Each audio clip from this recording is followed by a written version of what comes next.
Soekarno merupakan salah satu tokoh era pergerakan nasional yang berjuang melawan penjajahan Belanda. Perjuangan Soekarno melawan penjajahan bukanlah hal yang mudah. Ia bahkan harus berurusan dengan hukum kolonial Belanda karena berjuang demi nasionalisme Indonesia. Kritikannya melalui tulisan Indonesia Menggugat membuat Soekarno harus berada dalam pengasingan Belanda. Hal itu dilakukan Belanda untuk meredam perjuangan Soekarno yang selalu membuat repot pemerintah kolonial.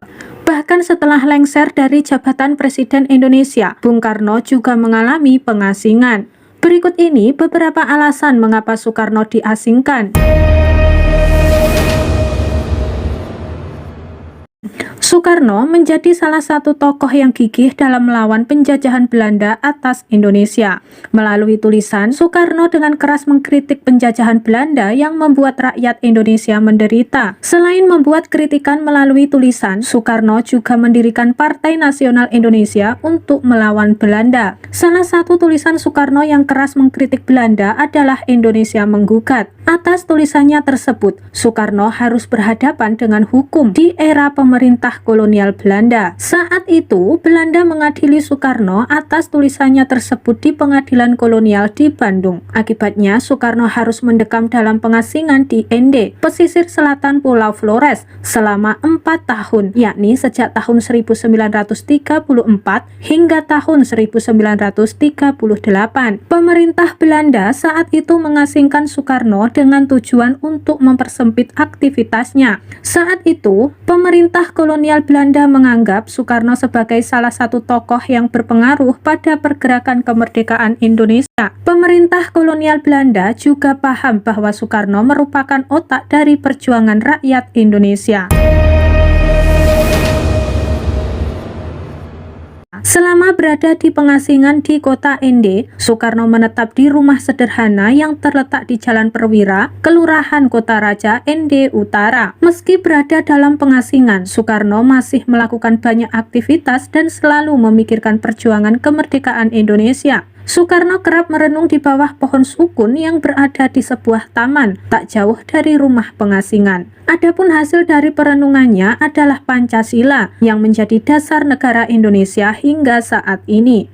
Selain itu, Soekarno juga sering berdiskusi dengan beberapa sahabatnya seperti Haji Hasan Arubusman dan Haji Abdul Ghani. Di pengasingan, ia juga melakukan aktivitas seperti melukis, bermain biola, dan bercocok tanam. Soekarno juga membuat beberapa naskah seperti Rendo Raterua atau tentang adat istiadat masyarakat, Anak Haram Jada atau Maha Iblis, Dokter Setan, Perjuangan, Indo 45, Jalagabi, Kut-Kutbi, Julagubi, dan Aerodinamit.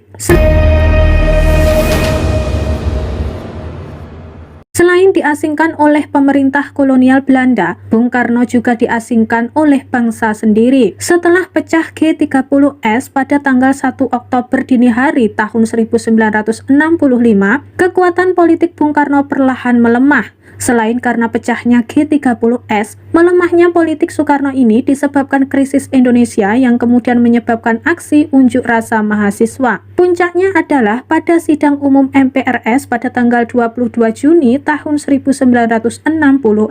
Pidato pembelaan Soekarno yang bertajuk Nawaksara ditolak. Hal tersebut mengindikasikan bahwa Bung Karno harus segera meninggalkan jabatannya sebagai presiden. Pada tanggal 7 Maret tahun 1967, melalui sidang istimewa, MPRS meresmikan Soeharto sebagai Presiden Indonesia dan Bung Karno harus lengser. Setelah resmi lengser dari kursi presiden, kemudian pada tanggal 10 Desember tahun 1967, Soeharto memerintahkan Soekarno untuk pindah ke Wisma Yaso. Selama berada di Wisma Yaso, Bung Karno dilarang berhubungan dengan dunia luar dan dijaga ketat. Bahkan keluarga dan kerabatnya sangat sulit untuk bertemu. Ketika anak-anaknya menikah, Soekarno bahkan tidak boleh hadir. Sejak pertengahan tahun 1969, seluruh kunjungan keluarga dilarang dengan alasan Bung Karno resmi menjadi tahanan rumah. Selain itu, Soekarno juga dalam proses pemeriksaan mengenai keterlibatannya dalam peristiwa G30S. Sejak saat itu, pergerakan Bapak Proklamator ini semakin terbatas. Situasi ini membuat Soekarno depresi. Ia bahkan sering merancau, berbicara sendiri, hingga kesehatannya menurun. Pada akhirnya, pada pagi hari tanggal 21 Juni tahun 1970, Soekarno, sang pemimpin besar revolusi Indonesia, meninggal dunia sebagai tahanan politik Orde Baru.